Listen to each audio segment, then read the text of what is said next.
So timey-wimey, talking about being out the comfort zone. Can you please not call me that on the podcast? That's better. But okay. No, nothing like those. So this morning you were very much out of your comfort zone, weren't you? I forced you to get up at 4 a.m. Yeah, that's abuse. No, it's not. Come on. I'm not a morning person. You are. You know, you go to bed at 8 o'clock at night. And yeah, but you're not an evening person either. So listen, my sweet spot is 1 p.m. I'm a middle of the day kind of guy. All right, so that would be what we call in your comfort zone. Is that right? Exactly, that's exactly right. So this week we're talking to somebody that likes getting out of the comfort zone. In fact, she's an adventure psychologist. So yeah, this week on the XTERRA podcast, we have Paula Reid. Paula's quite an amazing gal. She's a trainer, facilitator, coach, speaker, and author, and not to mention an adventurer. And she's often described as the female Bear Grylls.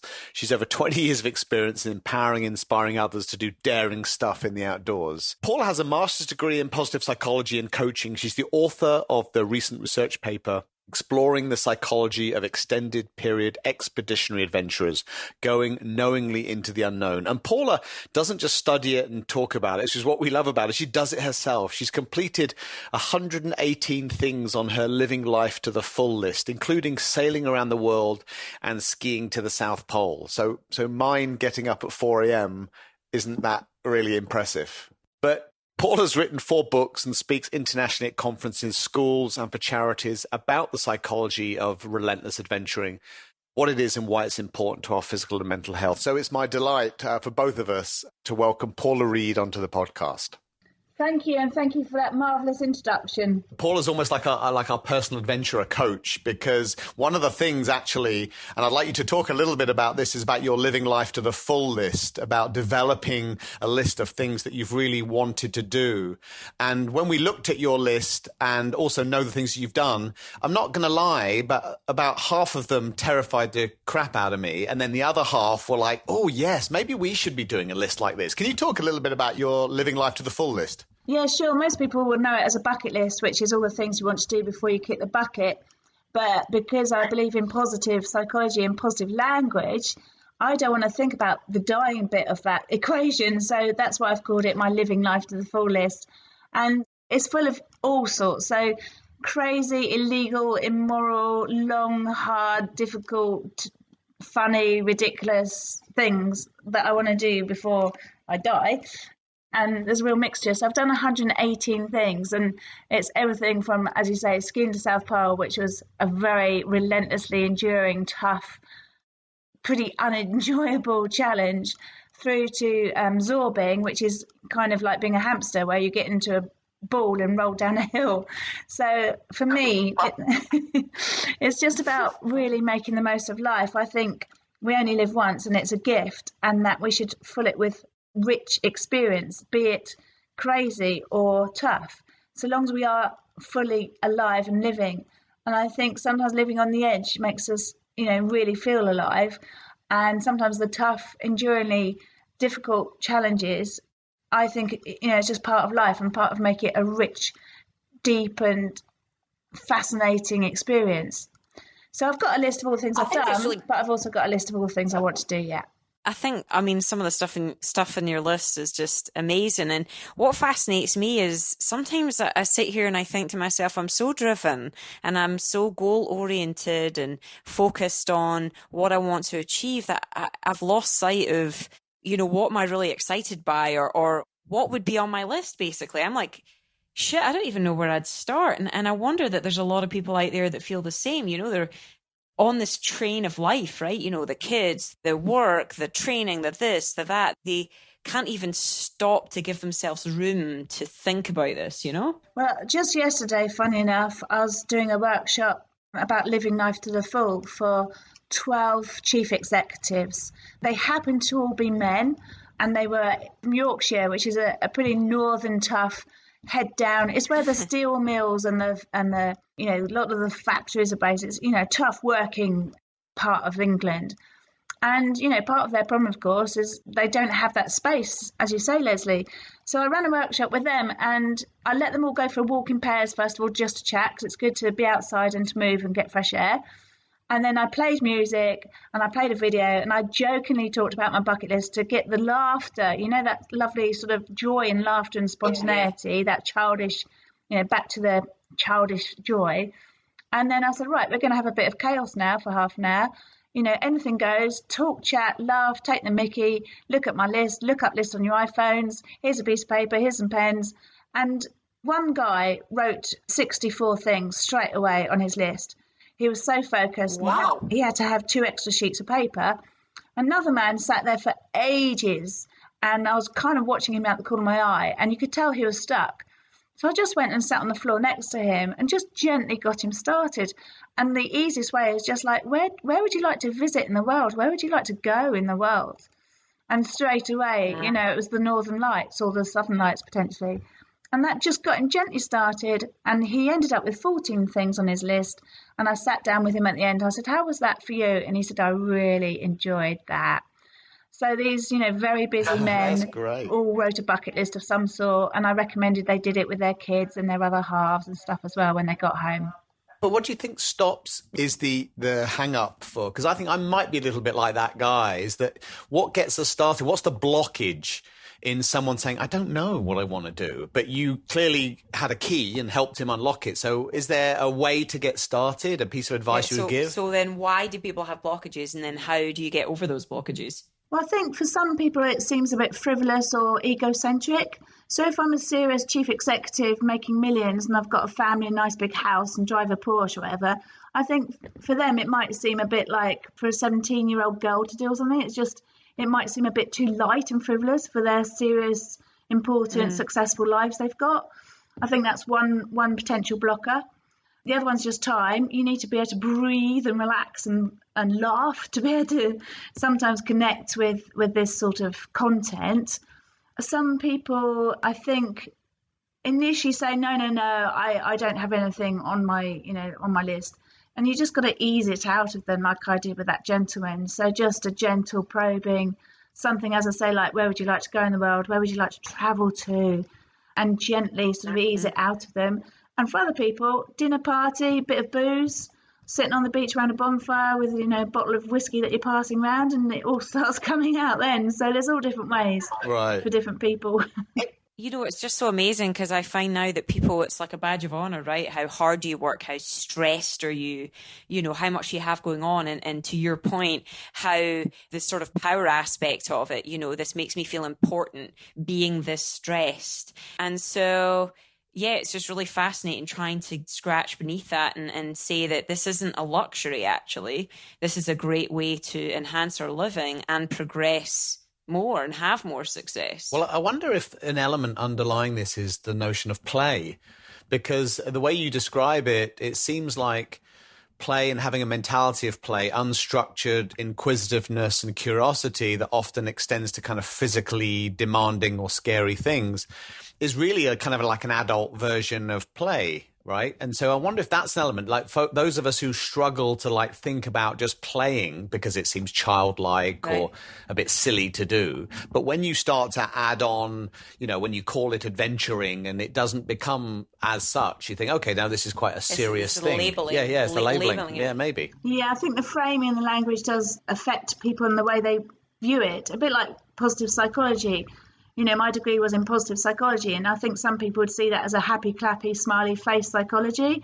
But when you look at the science and the evidence, it really stacks up that it increases performance and potentially increases our lifespan by 7 to 11 years. So there's loads of science and data about it and the way it positively impacts our brain and our physiology. So although, on the one hand, you might have somebody who's feeling like, they're in their 50s and their head is down and they're cracking on, and I think something like positive psychology or an adventure is a bit frivolous or childish, there's so much evidence about how it increases and improves our performance and our thinking. It definitely reprograms our brain and allows us to think more strategically and creatively and clearly about stuff. It reprioritizes us, gives us a better point of view. There's stacks of evidence, and I think once a serious person starts realizing the depth of evidence and scientific proof, which is beneficial for our lives generally, I think they start to come round. We actually have it just reminded me that we have a friend called Danielle Radden who studies and consults in getting adults to play more, but getting them to be more active. It's like a stealth training program. And she wrote a book called, I'm trying to remember, How to Become a Streaker. But no, I know, which is quite funny. Not streaking in the naked sense, but it's how do you get on a physical activity streak? But I think it was a play on words on the title. And in it, she talks through all these kind of cool strategies for people who they want to start running or jogging, but they feel really unequipped to do so. And she takes them on this journey about how to introduce play into your running. It's kind of fascinating. Oh, wow. Yeah. And so I just reminded me of some of the things that when you spoke about there, maybe that really is kind of getting down to the nub of it. I do want to quickly ask a question, because in your list, you often talked about, you said, well, I've got a few immoral or illegal things in there as well.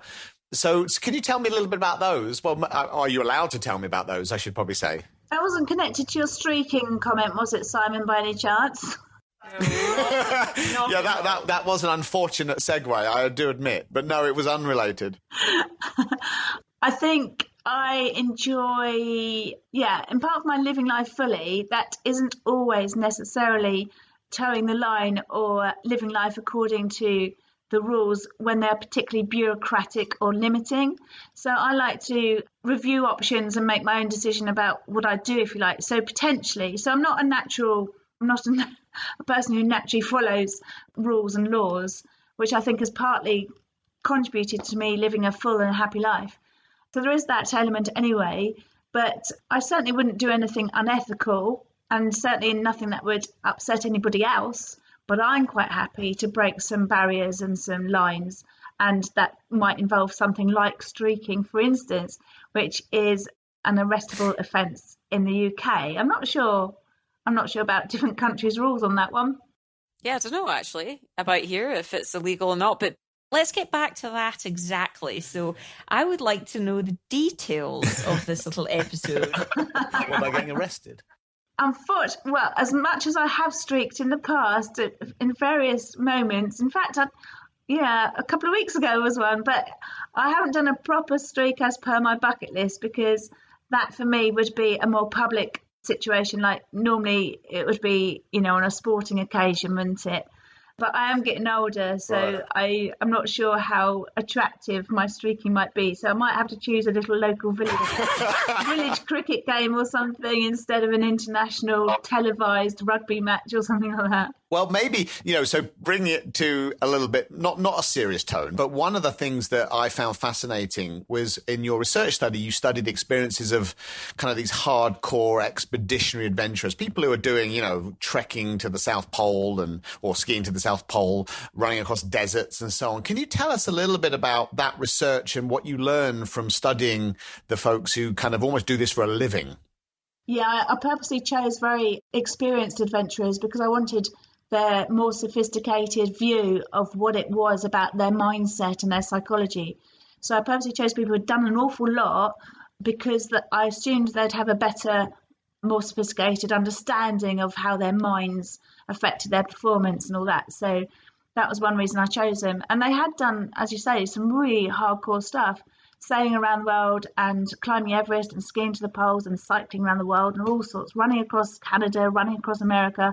Incredible people.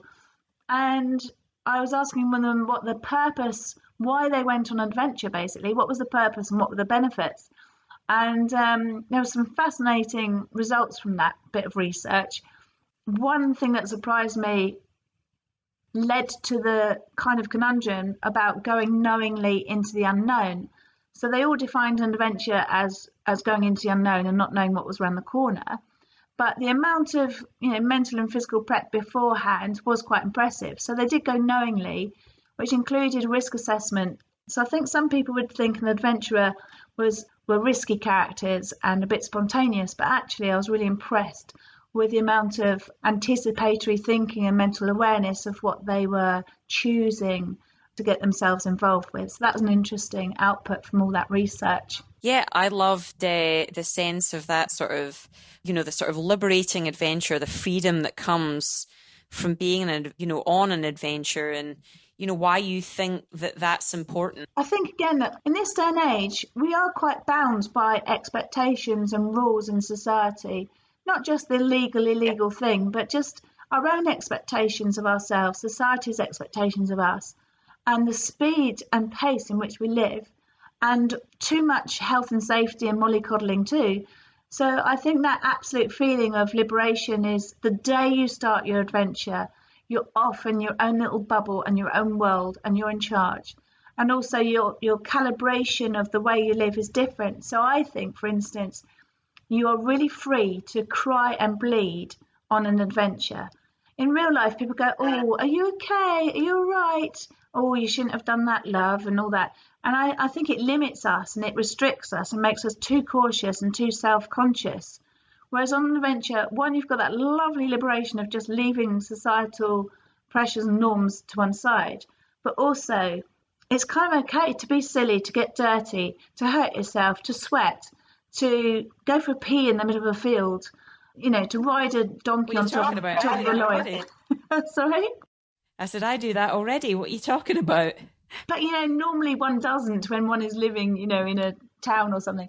So there is a lovely liberation of your mind, your body, expectations and norms, and a very simple life too. So that lovely simplicity is almost like going back to the days when we were hunter-gatherers, which is deemed by many experts to be the moment when we were at peak performance, peak fitness and peak mental health before all the stress and worry starts kicking in with modern life. It's so wild because as an athlete competing in an off-road, what many would deem to be an adventurous type sport, right? You've got this dichotomy all the time of this expectation, this pressure, because it's a race, and yet the thing that got you good was the passion for the adventure. So you're trying to sort of imagine you're still in an adventure, but yet you have to perform in it. It's really strange. Yeah, I think that's when if you start to specialize in a certain type of like adventure racing or endurance running or whatever, which I've been reading up about, I think you get more and more entrenched in that expectation of yourself of, that peak performance. And, last time I ran 100 miles in so many hours, therefore I must be quicker the next time. So I think a bit of variety helps with that, where there's not so many expectations of your performance. And adventuring, of course, is about doing something new quite a lot. Right. So do you think then that extends to if adventures by definition are sort of a one-off experience, they can't be replicated in that exact shape or form, and you're not able to compare times or distances or something. So unlike sport where you can do the same thing over and over again, you can measure progress, but there's something novel and new and exciting about this is the only time we will ever do this. And there are no benchmarks for whether it's good or bad. And that, I think, is probably rewarding, right? And I'm sure there's some good evolutionary biology behind why the human mind is conditioned to be attracted to those sorts of experiences. Yeah, good question, Simon. I'm just pondering the answer. Not that I know definitively the answer. I'm just pondering my opinion of that question. I think the challenge comes from coping and surviving and ideally thriving from day to day with the ever-changing conditions and environment. And that's where you get your kick, if you like, rather than being the fastest or the first. And it keeps you very present, right? I mean, because you're having to deal with minute by minute situations, and you don't have a rule book, and you don't know what's ahead of you. So, yeah, it's almost like a sort of meditative, in the moment type thing. But that unpredictability is really scary for most people, I'm sure, especially because we're in the world primarily of triathlon, and triathlon attracts certain kinds of personalities. It's a sweeping generalization, of course, but generally there's a little bit higher neuroticism, a little bit higher trait anxiety, and so on. And the why and hows of that is probably a bigger conversation. But I'm wondering, when you introduce unpredictability and unknown and danger, even though that it's knowingly unknown, so you can kind of prepare and mitigate risk about that itself is maybe, I imagine, quite scary to the typical endurance athlete or typical triathlete, right? That notion of going into something where I don't know what's going to happen. And I'm just thinking about you, yeah. Lesley. I've had nightmares. We were in Mexico City a couple months back here. Not quite the South Pole, but No, Mexico City, city of Mexico. 30 million people, right? All right. But I mean, we were doing this adventure where we were getting dropped off at the top of a volcano, and we were mountain biking down this with kind of guides and machetes and no trails. They were carving the trails as we go. It was pretty intense, and I had quite a few freak out moments because, of course, I associate being on a bike with very certain outcomes, and I wasn't going to get any of those. So I was being asked to be both me as an athlete, but then me as this kind of, I don't mind, I'll do whatever, I'll have an adventure. And while I was dragged kicking and screaming, and I remember being in tears on several occasions during this, afterwards, of course, I had the great, you know what, that was actually kind of cool. We saw this, it was different, it challenged me. And I know you've talked, in fact, quite a bit about that post-adventure growth. So I would imagine that's what I was going through, right? Yeah, and what's called type 2 fun in the adventure world. So type 2 fun is when you don't enjoy it at the time, but afterwards you're quite chuffed or proud, or you've got a bit of a thrill or a buzz, or you've learned something, or you're like, yay. And I think it stretches us a bit like an elastic band. So all the time we're quite in control. It's the control thing, I think. And I reckon half the population, let alone triathletes, don't like uncertainty, which is why people don't like change, isn't it? It's classic, change management stuff. Yeah. Half the employees of a company would, resist change. And I think that's because of the uncertainty. And I think that is because we like to control. We like to know what exactly is happening and therefore, what to expect and how to behave.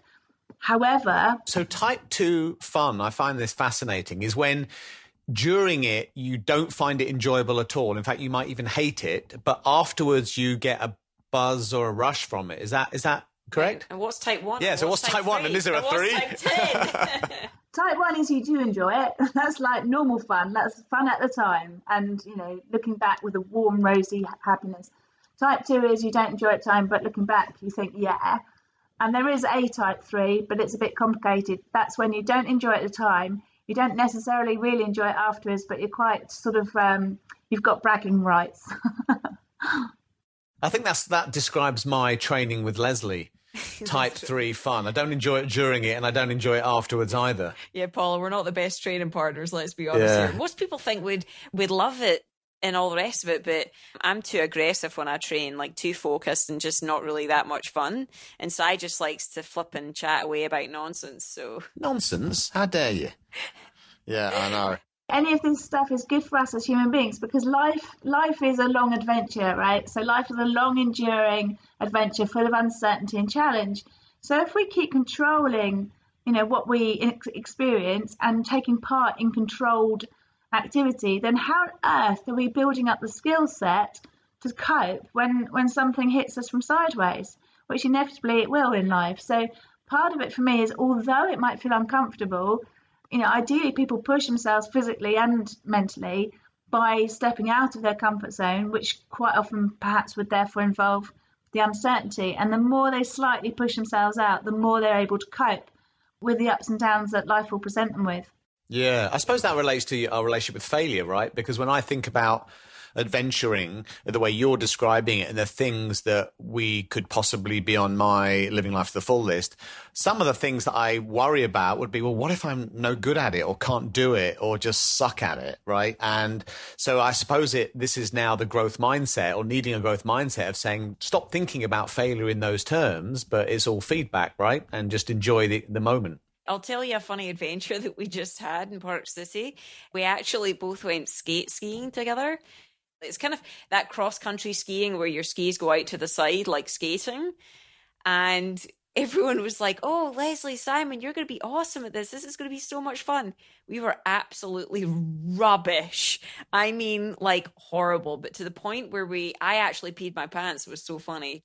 I couldn't even get past the introduction talk from the coach because we were surrounding her and she was telling us about how to balance.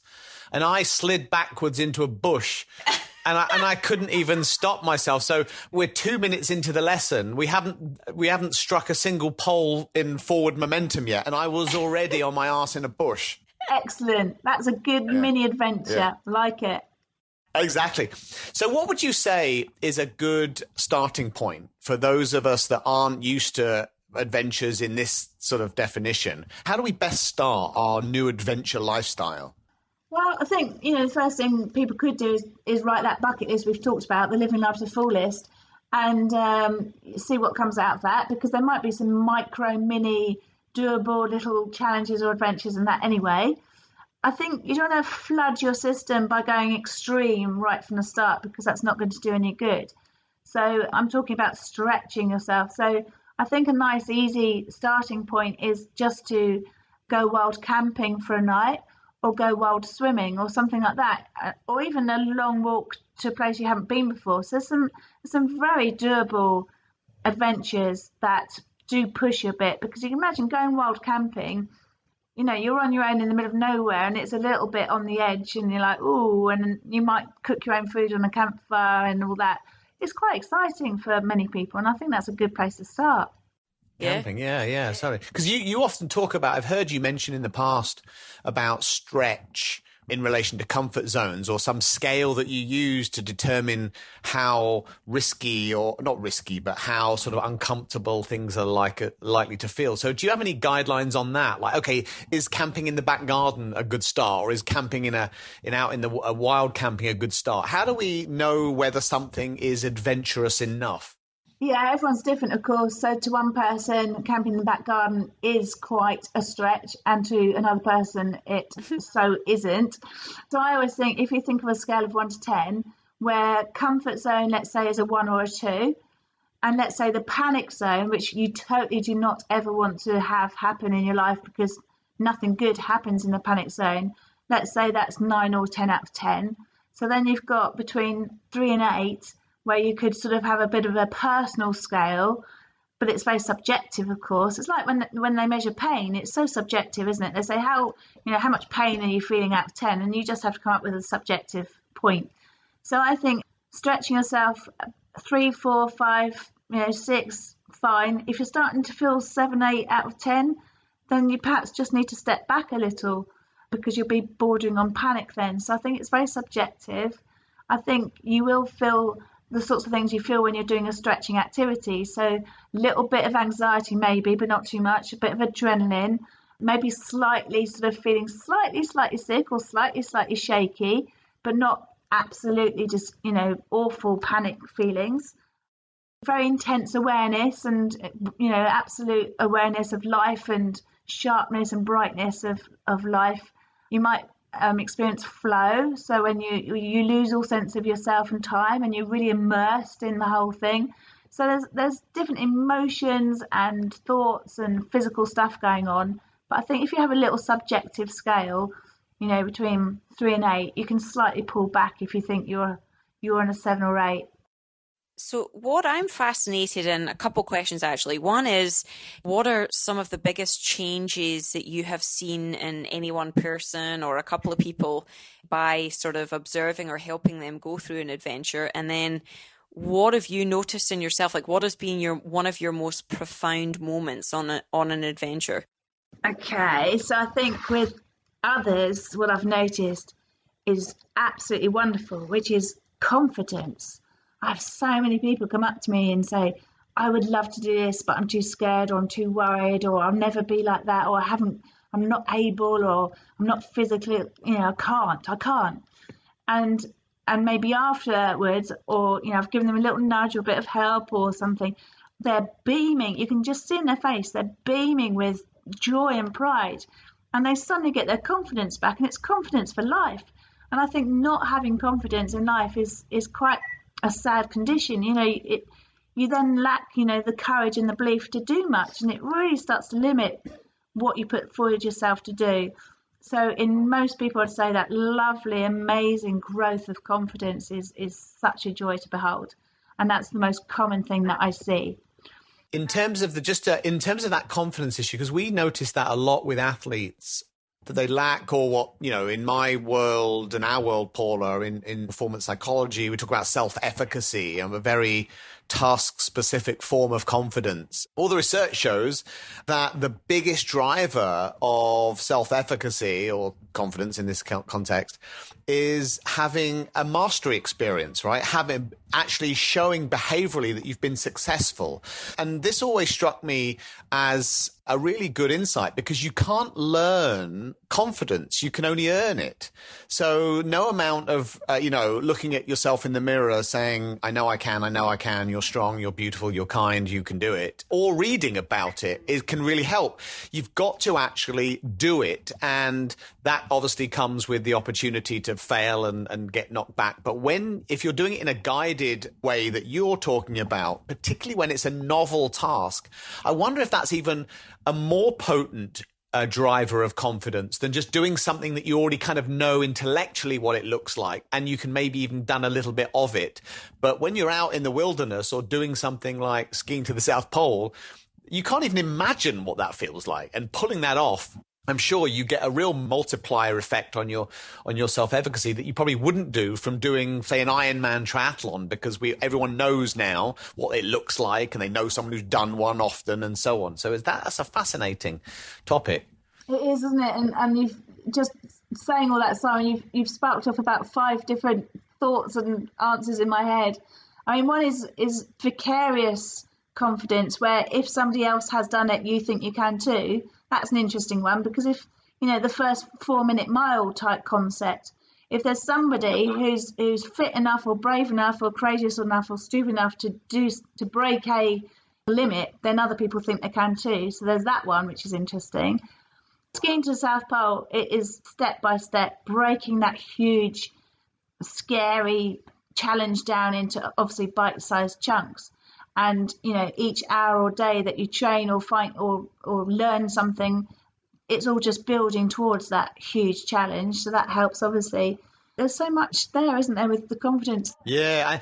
Now, this is nerd talk about self-efficacy theory and Albert Bandura. I know we could talk until we'll put Lesley to sleep about this stuff. But you what? Yeah, I know. But, when you're trained as a performance psychology or you take sports psychology classes, you're taught about theoretical models of what drives self-efficacy and the order in which they're most important, of which this mastery experience is greatest. Then you've got like the vicarious experiences, and you've got this thing called verbal persuasion. So you can be told, come on, you can do it if you get a lot of coaching and so on.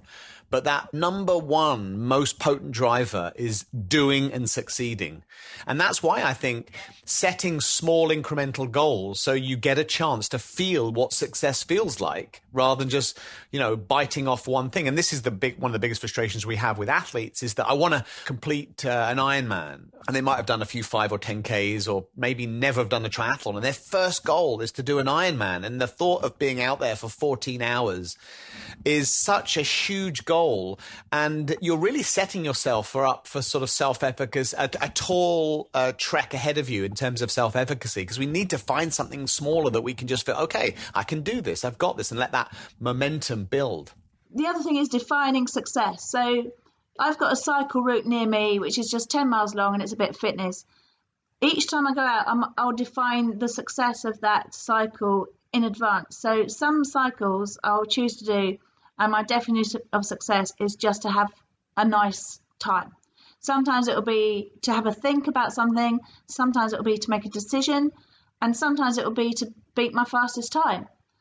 So there are different ways to define success. And if you're on an adventure, I think it could just be to have an adventurous time. And so the pressure comes off the mastery bit, because, learning, as you say, will be through the experience, but you're not necessarily failing, because success might be to have an adventure. Or when I ran the marathon, it was just to finish. And that might have taken 10 days. As it was, it didn't take quite that long. But, the mastery, as you see, I think mastery and resilience and wisdom all come through experience. And so, in terms of one of your biggest adventures, right, skiing to the South Pole, tell us a little bit about how that came to the table. Why did you decide to do it? And what the hell were you thinking? Yeah. I know, what the fuck, right, Simon? So, like normal people who don't do these things, I really didn't think it was for me. I didn't think I could do it. Going back to this past point, really. I didn't think I could do it. I didn't think it was me. I thought it was just for superheroes. So that's an interesting one. But then the more it was on my Live Life to the Full list, I literally just put down on my list North Pole / South Pole ? As in, it's, that would be fascinating, wouldn't it, to go to the North Pole or see some penguins or see a polar bear? But I never really gave it much thought when it went onto my Living Life to the Full list. And I assumed that little me would not be the sort of person who could achieve such a, humongous challenge. As it turned out then, I started to investigate what it involved. And the more I talked to a few people and the more they explained, how to do it. And I met one particular lady, for instance, who said, yeah, Paula, you can do it. You've got the right attitude. But where did you even start? Did you Google, how do I ski to the South Pole? I mean, I wouldn't even know where to start. Well, for a start, it was kind of trying to decide whether North Pole or South Pole. So I was looking at the differences between them, and that included the cost. And also I do have quite an amazing bunch of friends. And within that amazing friendship group, there were a few who had skied to the North or South Pole. Just because I know, it's a tribe. We adventurers are a tribe of people. So I did have a few personal people that I could call up or meet up and have a chat about it. So that helped. So what is the difference between the two poles? I mean, this is something I know nothing about. I'm fascinated. Well, if you ski to North Pole, it's more physical. And when you ski to the South Pole, it's more mental. So the North Pole is... Because one's uphill, one's downhill. So the Arctic is a moving beast. It hasn't got a landmass underneath it. So you've got very dynamic ice that's crushing up and open leads. And, it's a very moving, dynamic, physical environment. So skiing to the North Pole, you're constantly working as a team, probably helping each other with your sledges up and over and around and through and bypassing this and sometimes getting into the cold water to swim a bit and so on. And you might even ski by accident sort of backwards or even over the North Pole while you're asleep because the ice is constantly moving. So it's a very physical challenge. South Pole, you've got a landmass underneath Antarctica, so obviously it's fixed and it's fairly flat. You do ski uphill and you ski in a single file if there's more than one of you. So you just got this immense white landscape for 46 days. So you can imagine that, although it's physically demanding, because you are skiing uphill and you're pulling maybe 80 kilograms in your pulk, it's a very much a psychological challenge. And there's lots of things that fascinate me about that, like how do you flipping go for a piss? I mean, taking all that stuff off, all that kit all the time, and how do you shower? Wait, that's the question you have? Not how do you ski for 46 days towing 80 kilos? She's worried about how you get the toilet. I need to pee every flipping 30 minutes. It would be a disaster. Everyone wants to know about peeing and pooing in Antarctica, Simon. She's not the first. So, Lesley, as a female, we all know about shiwis these days, so the little sort of plastic funnels that ladies can use. But there was problems even with that because you've got salopettes on and base layers. We couldn't even really use a shiwi effectively because there was too much material to pull down to be able to pee. So out there you have to obviously stop skiing, take off your harness, get out your skis, pull off your windproof outer shell layer, pull down your salopettes, quickly put on a down jacket to, obviously keep your upper body warm, ski off a bit because other people are right there, and then pull down your base layer and your pants and do your squatting exposed bum in minus 40 degrees plus wind chill.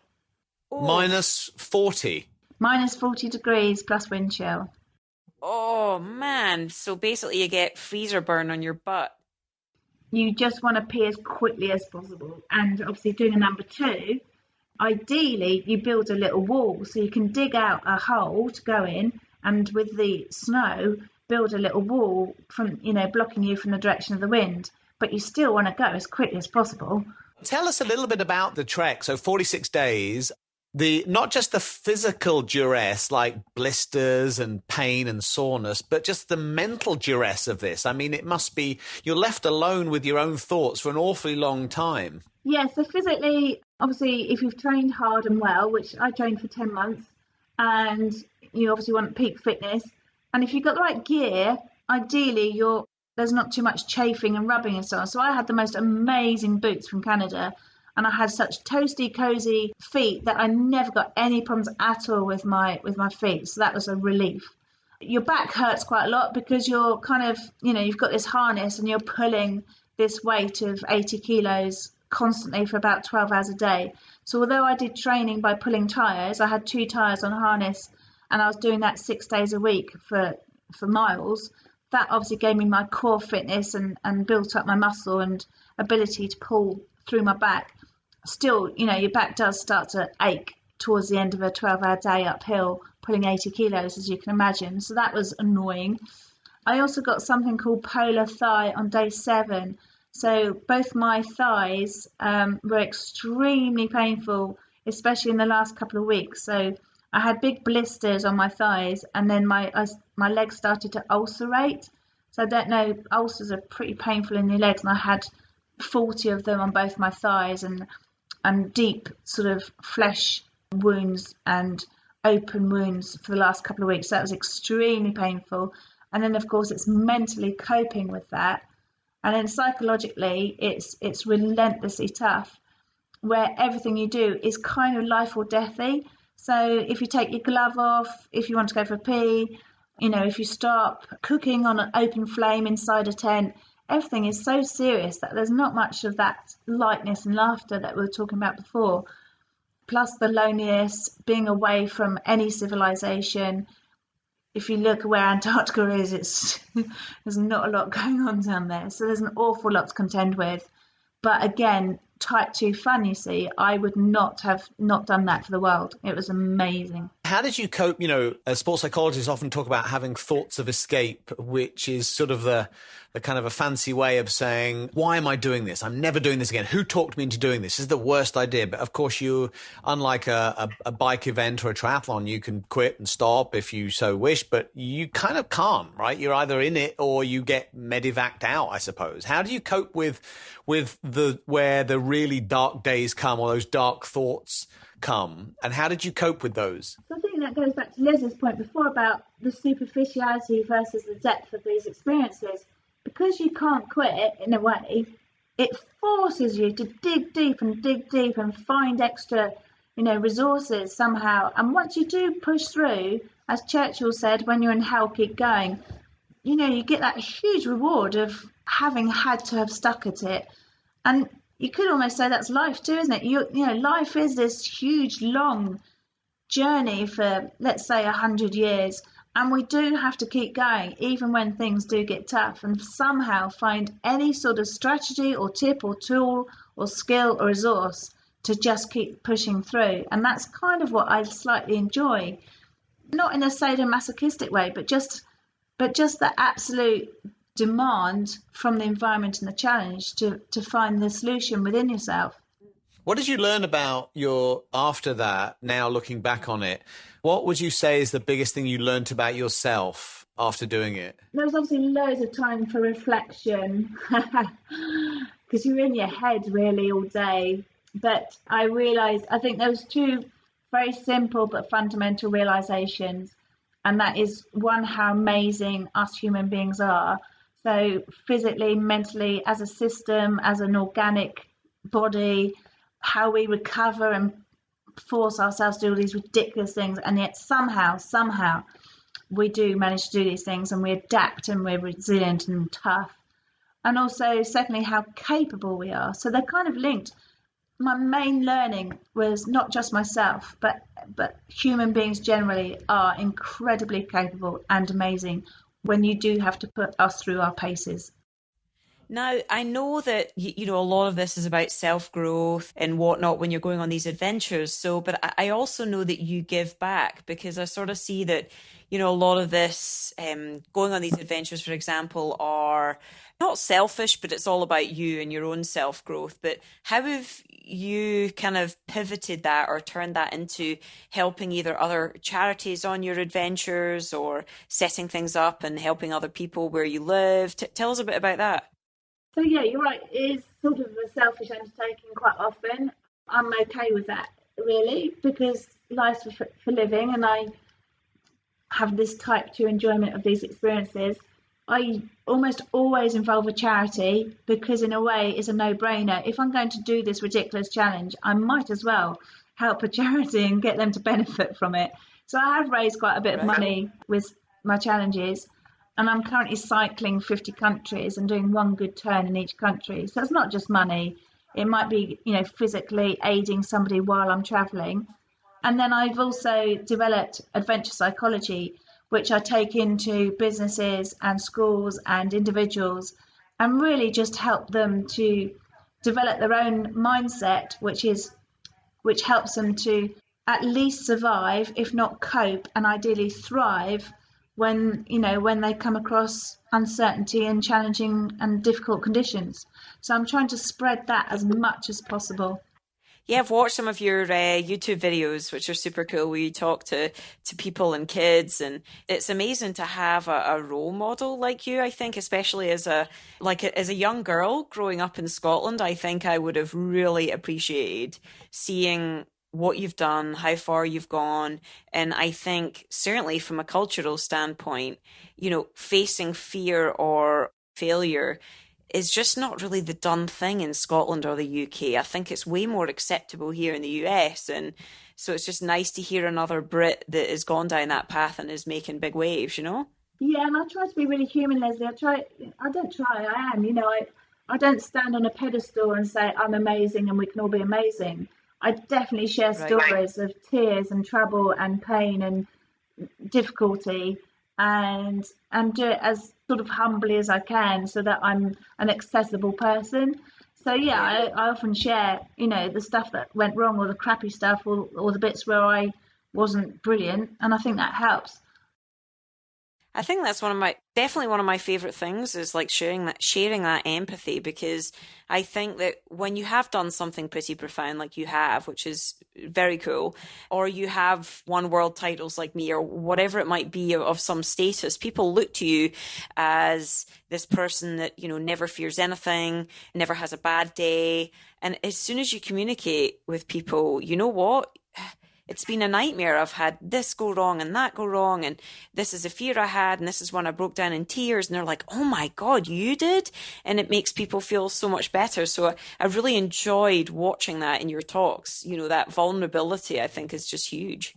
Thank you. Yeah, I worked out I had 31 different fears before setting off to the South Pole, and I quite often have that up on a slide.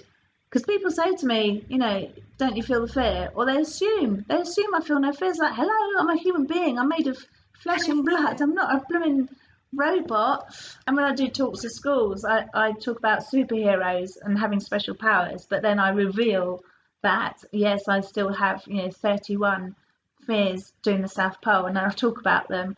And I say, actually, our superpower is that we are very capable and amazing when we need to be. Yeah, you're right. People are genuinely shocked that I have felt anxiety and fear. And one of my points is 31 fears. I said, one thing is if you can separate the risks from the fears. So I think risks are quite rational, really. They're quite objective and rational, and you need to do risk management with them, of course. But there's still some remaining things which are probably just basic human fears. And I think with fear, you really do just have to embrace them and make them a friend. And, there's different methods for different people. But yeah, I get fearful a lot. Now, is there anything that people rarely ask you about, but you sort of wish they would, or you think that's important, but most people sometimes don't address or they gloss over? Sometimes I say, I've skied South Pole, and they'll go, oh, right, that's nice. And that's it. And you think, really, is that all you can say?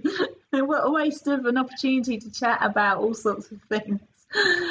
And people just look at me and think, really? But if I do a talk, it's the Q&A bit that I love, because a talk is like a very entertaining, inspirational, hopefully story, great, and some stuff would have stuck. But when they start asking the questions, I think that's where it gets interesting. And when they ask the difficult questions or the awkward questions, that's where, you get the really interesting things that come out that are perhaps conflicting to what we assume. How do listeners find out more about you or get in touch with you? Thank you, first of all, for having me on your podcast. The reason I know about you is I read your fabulous book and absolutely loved it. So thank you for that too. I've got sort of two hats. I've got Paula Reid. So on Twitter and Instagram and website, I'm Paula Reid, REID.com, or The Paula Reid on YouTube and Twitter and Instagram. So that's me and my efforts, my adventures, and live life to the full and all that. And then separately, I've got the kind of the concept and the business of adventure psychology. So again, on sort of Twitter, YouTube, and Instagram, it's adventure psychology, and website is adventure-psychology.com. Nice. Well, we're hoping to get you out here and take us on an adventure in Los Angeles. There's plenty of amazing adventures to be had. Oh, yes. And the good news is that after talking to you, Lesley and I are going to camp in the garden tonight. Leslie's looking at me with sheer horror because the thought of Lesley, for all of her toughness, she's such a wimp about so many things that go out of the borders of sort of, tightly controlled training environments. And so this conversation actually is an intervention for Lesley. She didn't know that. Talking to you, Paula. Listen, if there's marshmallows involved, I'm all for it. Oh, well, Paula, we can't thank you enough. And we look forward to sitting down sometime with a glass of something and chatting more over a campfire about this kind of stuff. So thanks again for joining us on the XTERRA podcast. Thanks, Paula. I commit to that. I'll come out and see you and we'll have an adventure. And I think anyone listening to this podcast today, whatever day that is, they should also go out and camp that night. Done. I love it. It's a deal. All right. See you next week. Thank you. We hope you enjoyed today's podcast, and if you like what you heard, be sure to subscribe. If you want to learn more, head over to XTERRAplanet.com. There you can register for your next off-road race, learn more about this podcast, and find some amazing gear. If you have questions or comments, you can email us at podcast@XTERRAplanet.com. And if you're interested in learning more about how to master your brain for endurance sports, we've written a book. It's called The Brave Athlete and is available everywhere they sell books. And we even have an audiobook. In fact, we narrate it. Yes, that's not exactly a great selling point.